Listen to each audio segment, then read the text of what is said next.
300 ಕುರಿಗಳನ್ನು ಸಾಕಿದ್ದಾರೆ, 1000 ಕೋಳಿಗಳನ್ನು ಸಾಕಿದ್ದಾರೆ, 3 ರಿಂದ 4 ಹಸುಗಳನ್ನು ಸಾಕಿದ್ದಾರೆ. ಮೊಳಕೆ ಬಂದಿರುವಂತ ಕಾಳುಗಳನ್ನು ಹಾಕಬೇಕು. ಫಸ್ಟ್ನೇ ಸ್ಟೇಜು, ಇದು 2ನೇ ಸ್ಟೇಜು. 3rd ಸ್ಟೇಜ್ಗೂ ನೋಡಿ ಮೇವುಗಳೆಲ್ಲ ಬಂದಿದೆ, ಮ್ಯಾಟ್ ಫಾರ್ಮೇಶನ್ ಆಗಿದೆ. ಇದು 5th stage, 6th stage, 7th stage. So 8th ಸ್ಟೇಜ್ಗೆ ಇಷ್ಟು ನಿಮಗೆ ಹೈಟಲ್ಲಿ ಮೇವು ಸಿಗುತ್ತೆ. ಯಾವ ರೀತಿ ಮ್ಯಾಟ್ ಫಾರ್ಮೇಶನ್ ಆಗಿದೆ, ಇದು ಮೇವು, ಇದು ಕಾಂಡ, ಇದು ಕಾಳು, ಹಾಗೆ ಇದು ಬೇರುಗಳು. ಇದರಲ್ಲಿ ಯಾವುದೇ ರೀತಿ ವೇಸ್ಟೇಜಸ್ ಆಗಲ್ಲ. ಕುರಿಗೆ ಕೋಳಿ, ಮೇಕೆ, ಹಸುಗಳು, ದನಗಳು, ಹಂದಿಗಳು, ಯಾವುದೇ ಪ್ರಾಣಿಗಳನ್ನ ನೀವು ಸಾಕ್ತಿದ್ದೀರೋ ಆ ಎಲ್ಲ ಪ್ರಾಣಿಗಳಿಗೂ ನೀವು ಹರಡಿಸಿ ಹಾಕಬೇಕು. 3 ಟನ್ನಷ್ಟು ಮೇವುಗಳು ದಿನಕ್ಕೆ ಸಿಗುತ್ತೆ. 9 kg ನಮ್ಗೊಂದು ಮೇವು ಬರುತ್ತೆ. ಅದರಿಂದ ನಮ್ಗೊಂದು ಸ್ವಲ್ಪ ಫೀಡ್ ಕಾಸ್ಟ್ ಎಲ್ಲ ಕಮ್ಮಿ ಇದೆ. ಇದರಿಂದ ಉಪಯೋಗ ಇದೆ. ಸ್ವಲ್ಪ ಕಮ್ಮಿ ರೇಟಲ್ಲೇ ಮಾಡಿಕೊಟ್ಟಿದೆ ಬೇರೆಯವ್ರಿಗೂ. ನಮ್ಮ ಪ್ರಾಣಿ ಬಂಧು ಸಂಸ್ಥೆಗೆ ನಿಮ್ಮೆಲ್ಲರಿಗೂ ಸ್ವಾಗತ. ನನ್ನ ಹೆಸರು ಪ್ರಿಯಾಂಕಾ. ನನ್ನ ಹೆಸರು ಶ್ರೇಯಸ್. ನಾವಿಲ್ಲಿ ಚಿಕ್ಕಬಳ್ಳಾಪುರದಲ್ಲಿ ಬಂದಿದ್ದೀವಿ. ಇಲ್ಲಿ ಒಂದು ಕುರಿ ಶೆಡ್ ಇದೆ.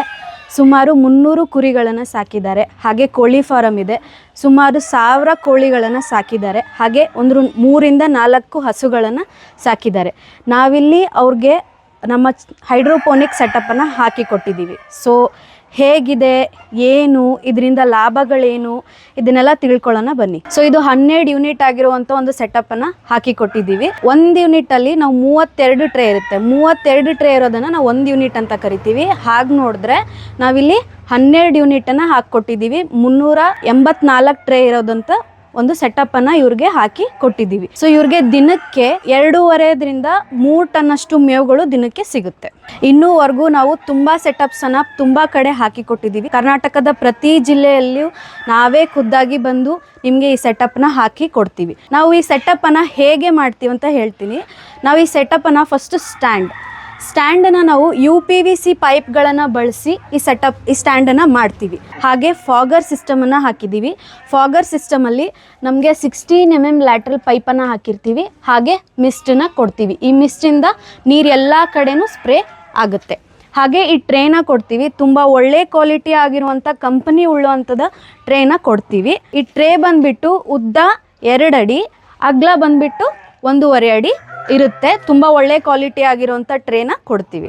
ಮೆಷನ್ನು ಹಾಕಿ ಕೊಟ್ಟಿರ್ತೀವಿ. ಈ ಮೆಶ್ ಏನಕ್ಕೆ ಹಾಕ್ತೀವಂದರೆ ಈ ಸೆಟಪ್ಪಿಗೆ ತಂಪಾದ ವಾತಾವರಣವನ್ನು ಸೃಷ್ಟಿ ಮಾಡೋದಕ್ಕೆ ನಾವು ಈ ಮೆಷನ್ನು ಹಾಕಿ ಕೊಡ್ತೀವಿ. ಹಾಗೆ ಹುಳಗಳು, ಸೊಳ್ಳೆಗಳು ಒಳಗಡೆ ಹೋಗದೇ ಇರೋ ರೀತಿ ಇದು ಕಾಪಾಡುತ್ತೆ.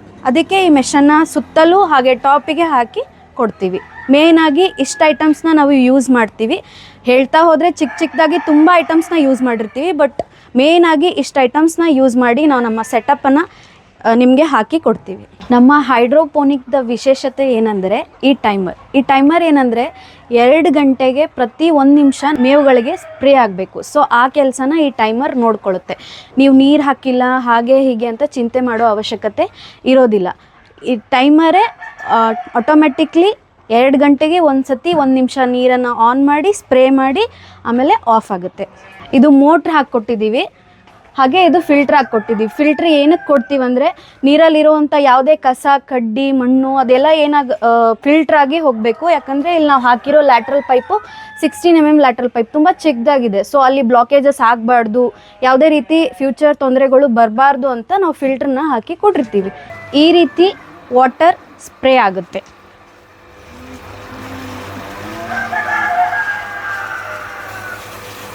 ಒನ್ ಮಿಸ್ಟು ಪ್ರತಿ 2 ಟ್ರೇಗೆ ಸ್ಪ್ರೇನ ಮಾಡುತ್ತೆ. ನೋಡಿ ಎಷ್ಟು ಎಲ್ಲ ಟ್ರೇಯಲ್ಲೂ ಎಲ್ಲ ಕಡೆನೂ ಕವರಪ್ ಮಾಡ್ತಾ ಇದೆ. ಈ ರೀತಿ 2 ಗಂಟೆಗೆ ಒಂದು ಸತಿ ನೀರು 1 ನಿಮಿಷಕ್ಕೆ ಸ್ಪ್ರೇ ಆಗುತ್ತೆ. ಫಸ್ಟ್ನೇ ದಿನ ಟ್ರೇಯಲ್ಲಿ ಹಾಕಿರೋದು ಮೊಳಕೆ ಬಂದಿರುವಂಥ ಕಾಳುಗಳನ್ನು ಹಾಕಬೇಕು. ಇದು ತುಂಬ ಇಂಪಾರ್ಟೆಂಟ್. ಮೊಳಕೆ ಕಾಳು ಬಂದಿರಲೇಬೇಕು. ಫಸ್ಟ್ನೇ ಸ್ಟೇಜು, ಇದು 2ನೇ ಸ್ಟೇಜು. 2ನೇ ಸ್ಟೇಜ್ಗೆ ಎಷ್ಟು ಬೆಳೆದಿದೆ. ಆಮೇಲೆ ಇದು 3rd ಸ್ಟೇಜಿಗೂ ನೋಡಿ ಆಲ್ಮೋಸ್ಟ್ ಮೇವುಗಳೆಲ್ಲ ಬಂದಿದೆ. ಹಾಗೆ ನೋಡಿ ಇಲ್ಲಿ ಎಷ್ಟು ಥಿಕ್ಕಾಗಿ ಮ್ಯಾಟ್ ಫಾರ್ಮೇಷನ್ ಆಗಿದೆ. ಇದೆಲ್ಲ ಬೇರುಗಳು. ಇದು 5th ಸ್ಟೇಜ್, ಇದು 6th ಸ್ಟೇಜ್ ಇದೆಲ್ಲ. ಆಮೇಲೆ ಇದು 7th ಸ್ಟೇಜ್. ಸೊ 8 ಸ್ಟೇಜ್ಗೆ ಇಷ್ಟು ನಿಮಗೆ ಹೈಟಲ್ಲಿ ಮೇವು ಸಿಗುತ್ತೆ. ಹಾಗೆ ನೋಡಿ ಯಾವ ರೀತಿ ಮ್ಯಾಟ್ ಫಾರ್ಮೇಷನ್ ಆಗಿದೆ, ಈ ರೀತಿ ಮ್ಯಾಟ್ ಫಾರ್ಮೇಷನ್ ಆಗುತ್ತೆ. ಸೊ ಇದು ನಿಮ್ಗೆ ಇದರಲ್ಲಿ ಯಾವುದೇ ಥರ ವೇಸ್ಟೇಜಸ್ಸು ಆಗೋದಿಲ್ಲ. ಇದು ನೋಡಿ, ಇದು ಮೇವು, ಇದು ಕಾಂಡ, ಇದು ಕಾಳು, ಹಾಗೆ ಇದು ಬೇರುಗಳು. ಇದರಲ್ಲಿ ಯಾವುದೇ ರೀತಿ ವೇಸ್ಟೇಜಸ್ಸು ಆಗಲ್ಲ. ಇದನ್ನು ಹರಡಿಸ್ಬಿಟ್ಟು ಕುರಿಗೆ, ಕೋಳಿ, ಮೇಕೆ, ಹಸುಗಳು, ದನಗಳು, ಹಂದಿಗಳು, ಯಾವುದೇ ಪ್ರಾಣಿಗಳನ್ನ ನೀವು ಸಾಕ್ತಿದ್ದೀರೋ ಆ ಎಲ್ಲ ಪ್ರಾಣಿಗಳಿಗೂ ನೀವು ಹರಡಿಸಿ ಹಾಕಬೇಕು. ಇದರಲ್ಲಿ ಯಾವುದೇ ರೀತಿ ವೇಸ್ಟೇಜಸ್ ಆಗೋದಿಲ್ಲ. ಇದು ಆಲ್ ನ್ಯಾಚುರಲ್. ನೀವು ಇಂಡಿ ಬೂಸ, ಚಕ್ಕೆ ಬೂಸ ಏನು ಫೀಡ್ ಆಗ್ತಿರಲ್ಲ ಅದು ಕೆಮಿಕಲಲ್ಲಿ ಇರುತ್ತೆ, ಬಟ್ ಇದು ಕೆಮಿಕಲ್ ಅಲ್ಲ, ಆಲ್ ನ್ಯಾಚುರಲ್ ಆಗಿರುತ್ತೆ. ಹಾಗೆ ಮೊಲ ಸಾಕ್ತಾರೆ ಅಂತವ್ರಿಗೆ ಇದು ಒಂದು ವರದಾನ ಇದ್ದಾಗೆ. ಇದನ್ನು ಕೊಟ್ಟರೆ ಮೊಲ ತುಂಬ ಆರೋಗ್ಯಕರವಾಗಿರುತ್ತೆ.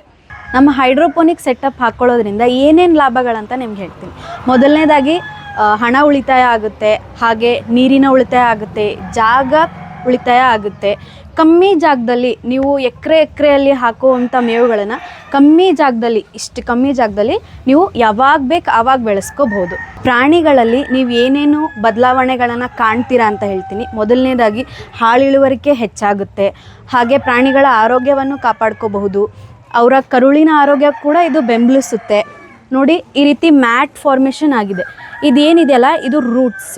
ಇದರಲ್ಲಿ ಫೈಬರ್ ಕಂಟೆಂಟ್ ಇರುತ್ತೆ. ಸೊ ಈ ಫೈಬರ್ ಕಂಟೆಂಟ್ ಕೂಡ ತಿನ್ನೋದ್ರಿಂದ ಅದರಲ್ಲಿ ದೇಹ ವೃದ್ಧಿ ಹೆಚ್ಚಾಗುತ್ತೆ, ಕರುಳಿನ ಆರೋಗ್ಯವನ್ನು ಕಾಪಾಡ್ಕೋಬೋದು. ಹಾಗೆ ಇದು ಕೆಮಿಕಲ್ ಇಲ್ಲ ಅಂತ ಹೇಳಿದ್ದೀನಲ್ವ, ನ್ಯಾಚುರಲ್ ಆಗಿದೆ.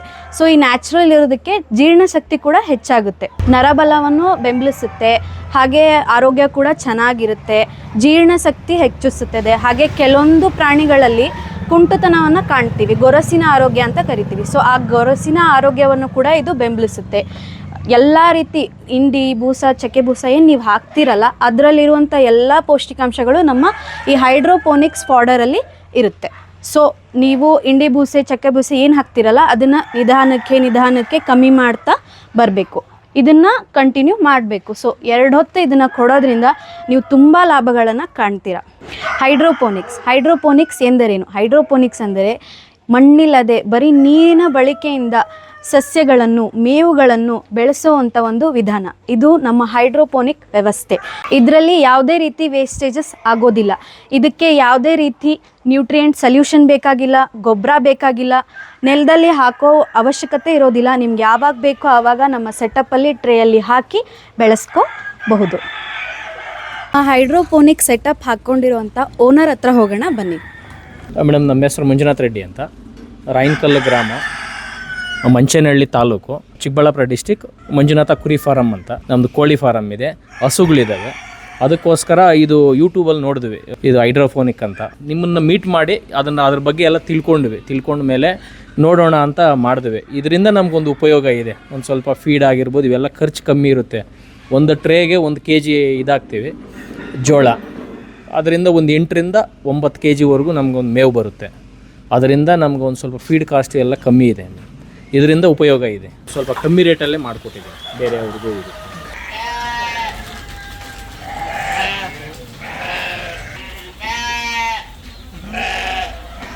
ಬೆಳೆಸೋ ವಿಧಾನ ಹೇಗೆ ಅಂತ ನಾನು ಇವಾಗ ವಿವರಣೆ ಮಾಡಿಕೊಡ್ತೀನಿ. ಮಾರ್ಕೆಟಲ್ಲಿ ಒಳ್ಳೆ ಕ್ವಾಲಿಟಿ ಆಗಿರೋಂಥ ಕಾಳು ತೊಗೊಂಡು ಅದನ್ನು 2 ದಿನ ನೆನೆ ಹಾಕಬೇಕು, 2 ದಿನ ಮೊಳಕೆ ಕಟ್ಟಬೇಕು. ಕಾಳು ನೋಡಿ ಇಷ್ಟು ದಪ್ಪ ಇರಬೇಕು. ಇಷ್ಟು ದಪ್ಪ ಇದ್ದರೆ ನಿಮಗೆ ಕ್ಲೀನಾಗಿ ಚೆನ್ನಾಗೇ ಬರುತ್ತದೆ. ನೋಡಿ, ಈ ಕಾಳು 2 ದಿನ ಆಗಿದೆ ಆಲ್ರೆಡಿ. ಈಗ ಚೀಲದಲ್ಲಿ ಹಾಕಬೇಕು. ನೋಡಿ, ಈ ರೀತಿ ದಪ್ಪ ಆಗಿರಬೇಕು ಕಾಳು. ನಿಮಗೆ 3ನೇ ದಿನಕ್ಕೆ ಈ ಚೀಲದಲ್ಲಿ ಹಾಕಬೇಕು. ಫಸ್ಟು 2 ದಿನ ಕ್ಲೀನಾಗಿ ತೊಳೆದ್ಬಿಟ್ಟು ಇದು ನೀರಲ್ಲಿ ಹಾಕ್ಬಿಟ್ಟು 2 ದಿನ ಇಕ್ಬೇಕು. ಆಮೇಲೆ ಗೋಣಿ ಚೀಲದಲ್ಲಿ ನೀವು 3ನೇ ದಿನಕ್ಕೆ ಹಾಕಬೇಕು. ಇದರಲ್ಲಿ 2 ದಿನ ಗೋಣಿ ಚೀಲದಲ್ಲಿ ಇರಬೇಕು. ಟೋಟಲ್ 4 ದಿನ ಆದಮೇಲೆ ನಿಮಗೆ 5ನೇ ದಿನಕ್ಕೆ ಟ್ರೇಯಲ್ಲಿ ಹಾಕಬೇಕು.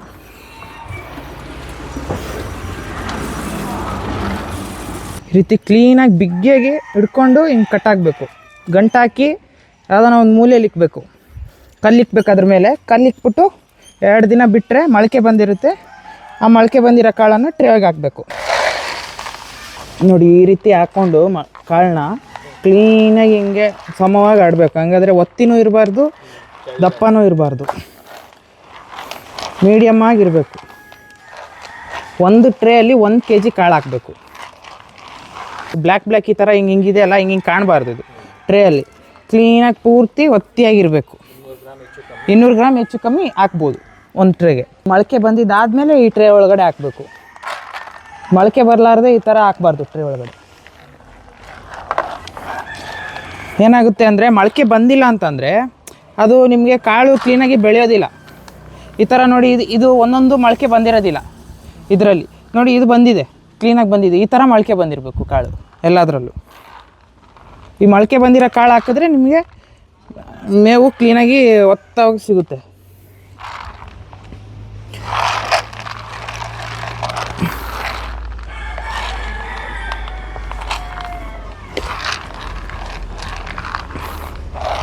ಚೀಲದಲ್ಲಿ ಈ ಥರ ಮೊಳಕೆ ಬಂದಿರುತ್ತೆ. ಚೀಲದಲ್ಲಿಂದ ತೆಗೆದ್ಬಿಟ್ಟು ಈ ಟ್ರೇಗೆ ಹಿಂಗೆ ಕ್ಲೀನಾಗಿ ಹಿಂಗೆ ಹರಡ್ಬಿಟ್ರೆ ಕ್ಲೀನಾಗಿ 1 kg ಕಾಳು 1 ಟ್ರೇ ಅಲ್ಲಿ ಹರಡಬೇಕು.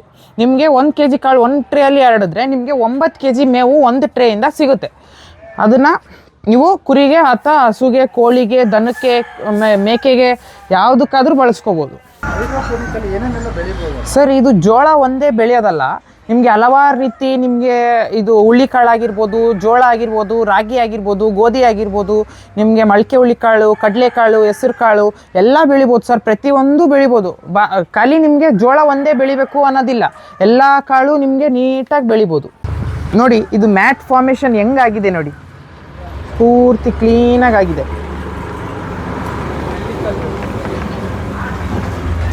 ಎಷ್ಟು ಚೆನ್ನಾಗಿದೆ ನೋಡಿ. ಬೇರೆಲ್ಲ ಹೆಂಗಿದೆ ನೋಡಿ, ಪೂರ್ತಿ ಕ್ಲಿಯರಾಗಿ ಈ ರೀತಿ ಬರುತ್ತೆ ನೋಡಿ. 8ನೇ ಸ್ಟೇಜಿಗೆ ನಮ್ದು ಹೈಡ್ರೋಪೋನಿಕ್ ಸೆಟಪ್ಪು ಶುರು ಮಾಡಿ 2 ವರ್ಷ ಆಯಿತು. ಅದನ್ನು ನಾವು ಯಾವ ಊರಲ್ಲಿ ಹಾಕ್ಕೊಟ್ಟಿದ್ದೀವಿ ಅಂತಂದರೆ ಕೋಲಾರ, ಚಿಂತಾಮಣಿ, ಶಿಡ್ಲಘಟ್ಟ, ದೇವನಹಳ್ಳಿ, ಮತ್ತು ಹಾವೇರಿ, ಹುಬ್ಬಳ್ಳಿ, ದಾವಣಗೆರೆ, ಮಂಗಳೂರು ಮತ್ತು ಎಲ್ಲ ಕಡೆ ಹಾಕ್ಕೊಟ್ಟಿದ್ದೀವಿ. ಒಳ್ಳೆ ಬಜೆಟಲ್ಲಿ, ಫ್ರೆಂಡ್ಲಿ ಬಜೆಟಲ್ಲಿ ನಾವು ನಿಮಗೆ ಹೈಡ್ರೋಪೋನಿಕ್ ಸೆಟಪ್ಪನ್ನು ಮಾಡಿಕೊಡ್ತೀವಿ. ಹೊರಗಡೆ ನಂಬರ್ ಕಾಣ್ತಾ ಇದೆಯಲ್ಲ, ಈ ನಂಬರ್ಗೆ ನೀವು ಫೋನ್ ಮಾಡಿ ನಮಗೆ ಕಾಂಟ್ಯಾಕ್ಟ್ ಮಾಡಬೇಕಂದ್ರೆ ನಾವು ಎಲ್ಲಿ ಬೇಕಾದರೂ ಅಲ್ಲಿ ಹಾಕ್ಕೊಡ್ತೀವಿ. ಬಂದು ನಮ್ಮ ಪ್ರತಿಯೊಂದು ಜಿಲ್ಲೆಯಲ್ಲೂ ಬಂದು ನಾವು ಹಾಕ್ಕೊಡ್ತೀವಿ ಹೈಡ್ರೋಪೋನಿಕ್ ಸೆಟಪ್ಪು. ಇಡೀ ಕರ್ನಾಟಕದಲ್ಲಿ ಪೂರ್ತಿ ಹೋಗ್ಬಿಟ್ಟು ಖುದ್ದಾಗಿ ನಾವೇ ಹೋಗ್ಬಿಟ್ಟು ಹೈಡ್ರೋಪೋನಿಕ್ ಸೆಟಪ್ಪನ್ನು ಹಾಕ್ಕೊಡ್ತೀವಿ.